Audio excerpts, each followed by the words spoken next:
자, 계속해서 다음 상담 만나보겠습니다. 이번에는 끝번호 4589번으로 보내주신 문자 사연 확인할게요. 충남 공주시 신관 주공 삽단지 전세를 끼고 투자를 해도 될까요? 최근에 세종 일대 집값이 빠진다고 해서 고민 중입니다. 라는 문자 보내주셨습니다. 매수 고민하고 계시는데요. 또 주변 지역의 가격이 하락한다고 하니까 내가 매수하는 이 아파트의 가격에도 영향이 있지 않을까 좀 불안한 부분이 있으신 것 같습니다. 어떻게 대응을 해야 할까요? 네, 일단은 지금 공주 신간 주공 3단지 한번 볼게요.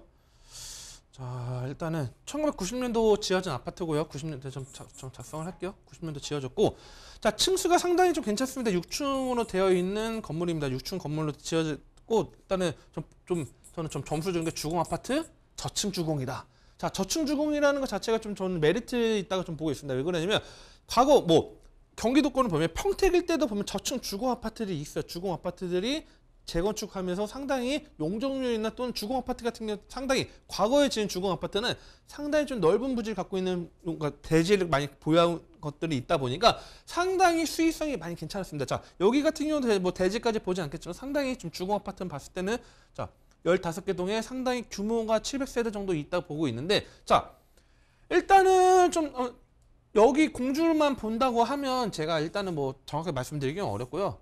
자, 세종을 봐야죠. 자, 서울 계신 분들이나 뭐 수도권 보신 분들, 세종하고 공주와 거리가 멀지 않나요? 생각하시는 분들이 있는데, 자, 제가 볼 때는 공주라는 지역이 이제는 앞으로 제가 볼 때는 세종의 관문도시 역할, 위성도시 역할로 계속적으로 자리를 잡을 거라 좀 보고 있습니다. 자, 이 세종 같은 경우 한번 제가 푹 찍어봤습니다. 자, 여기 보면요. 가격을 한번 볼게요. 자, 가격 보면 82제곱이 4억 5천이고 110제곱이 7억 정도의 가격이 나와 있죠. 아까 거기 같은 경우가 1억대의 가격이었죠. 자, 그리고 좀 더 넓은 좀 인기 있는 지역 좀 청사 쪽으로 해서 뭐 더샵을 볼게요 한번. 자, 8호제곱이 보통 한 이제 6억 5천에서 7억 정도 이제 본다고 간다 하면 13년도 아파트죠. 자, 그러면 또 한번 보면요. 다양하게 지금 아파트 단지들이 많이 자리 잡고 있는데, 지금 최근에 뭐 세종 일대 뭐 집값이 빠진다 그렇기 때문에 내가 여기 있는 공주 같은 경우는 좀 괜찮을까 이렇게 보시는 분들이 있을 텐데, 자, 저는 오히려 이렇게 생각합니다. 자, 세종이라는 지역을 그냥 편하게 서울이라고 보시면 돼요. 서울.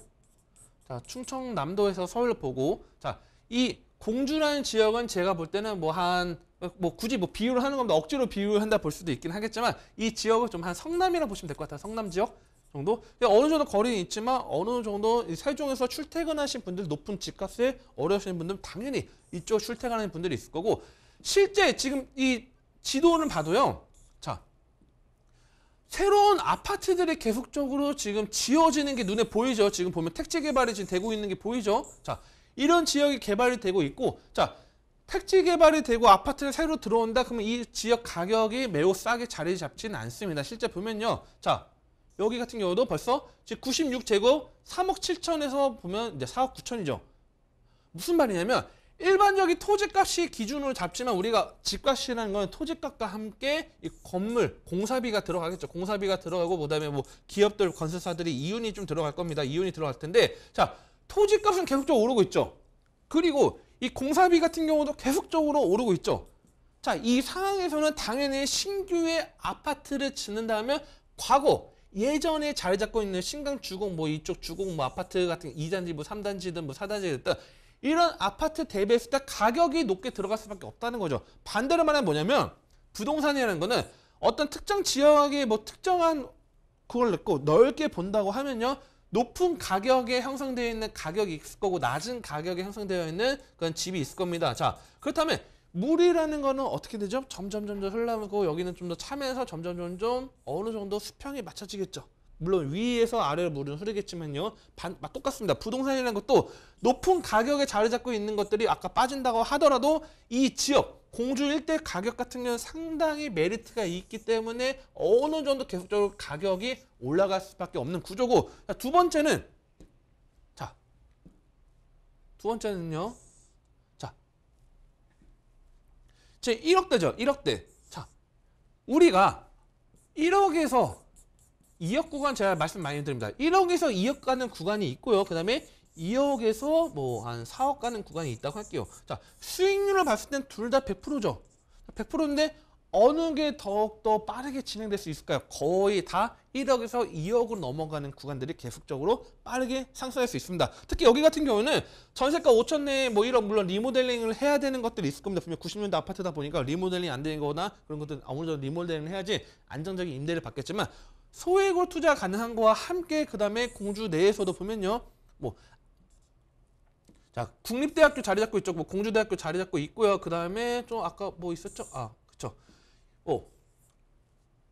법원이 있죠. 법원이 자리 잡고 있고 안정적인 요소들이 이미 공주 내에 기반 시설이 자리 잡고 있는 곳에 주공 아파트 자리 잡고 있고요. 그다음에 세종 일대 계속적으로 확대됨에 따라서 어느 정도의 위성 도시의 역할을 계속적으로 펼쳐 나갈 수 있다는 게 있기 때문에 저는 여기 같은 경우는 당연히 뭐 장기적으로 봤을 때도 뭐 세종 집값이 빠진다 해서 여기 같이 막 훅 빠지고 그러진 않습니다. 오히려 뭐 세종 집값이 빠지지는 않든 천천히 올라가고 뭐 세종 집값이 많이 오르면 그만큼 대안으로 집을 찾는 분들이 이쪽을 또 알아보겠죠. 그러면 또 여기 또 오를 수 있기 때문에 저는 뭐 장기적으로나 단기적으로 안정적으로 좀 갖고 가시라 이렇게 좀 말씀을 드리도록 하겠습니다.